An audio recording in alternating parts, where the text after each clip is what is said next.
بسم اللہ الرحمن الرحیم صلی اللہ علیہ حبیبہ سیدنا و مولانا محمد وعلی آلہ وصحبہ بارک وسلم۔ سرکار غوثیت مآب سیدنا شیخ عبدالقادر جیلانی قدس سرہ ربانی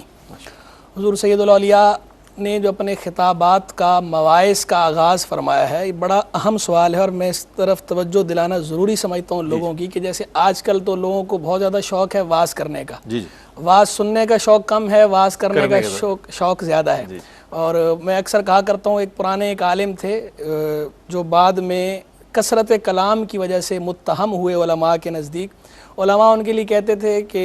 ان کا جو کلام ہے کلامہ اکثر من علمہ، ان کا کلام ان کے علم سے زیادہ ہے۔ تو یعنی اس کو علماء نے باقاعدہ عیب میں شمار کیا، حالانکہ وہ عالم تھے، لیکن جب انہوں نے اپنے علم سے زیادہ کثرت کلام تو علماء نے ان پہ اعتراض کیا اور اس کو ان کے عیوب میں بیان کیا کہ کلامہ اکثر من علمہ۔ تو اس بات کو دیکھیں، سرکار غوثیت مآب نے جو باقاعدہ مواعظ فرمایا، آپ کی جو ولادت مبارکہ ہے وہ ہے 470 سنہ ہجریہ اور وصال ہے آپ کا 561 سنہ ہجریہ۔ جی بالکل۔ اب آپ دیکھیں، اگر ہم آپ کی سیرت کو پڑھتے ہیں تو پتہ چلتا ہے آپ نے مواعظ کا آغاز کب کیا ہے؟ اللہ 521 سنہ ہجریہ میں شوال المکرم، یعنی تقریباً 50-51 برس، 50 برس کی عمر تھی آپ کی، یعنی اس سے پہلے آپ نے واعظ ہی نہیں فرمایا۔ اس سے پہلے آپ علم حاصل کرتے رہے، پھر مجاہدات کرتے رہے، ریاضتیں کرتے رہے، علم میں بھی پختگی حاصل کی، استقامت کا اور عمل کے اندر بھی پختگی حاصل کی، روحانیت میں بھی پختگی حاصل کی، علم ظاہر میں بھی اور علم باطن میں دونوں میں پختگی حاصل کی۔ جب تک آپ نے اپنے آپ کو اس کا اہل نہیں سمجھا اس وقت تک آپ اس پر نہیں بیٹھے۔ اور یہ مشائخ ہمارے نصیحت کرتے چلے آئے، بڑی پرانی مشائخ سے روایت چلی آ رہی ہے، اساتذہ اکثر اپنے تلامذہ کو یہ فرمایا کرتے ہیں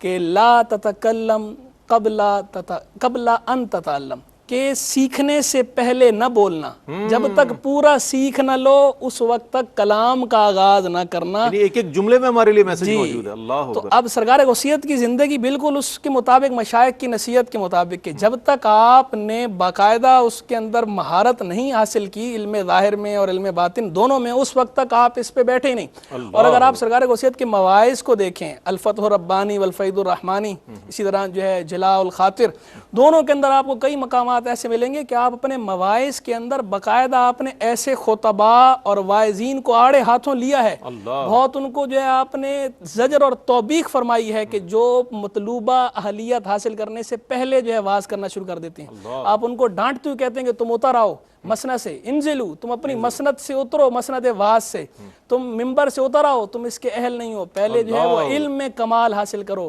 پھر جو علم حاصل کیا اس پر عمل میں کمال حاصل کرو، پھر تم اس کے اہل بنو گے، پھر تم اس پہ کلام کرنا۔ تو سرکار غوثیت نے خود بھی اس کا لحاظ فرمایا، اور آپ نے اس وقت تک آغاز نہیں کیا جب تک اہل نہیں ہوگا، اور جب تک آپ سے کہلوایا نہیں گیا، تو آپ نے اس وقت تک کلام نہیں کیا جب تک آپ کو کلام پر مامور نہیں کیا۔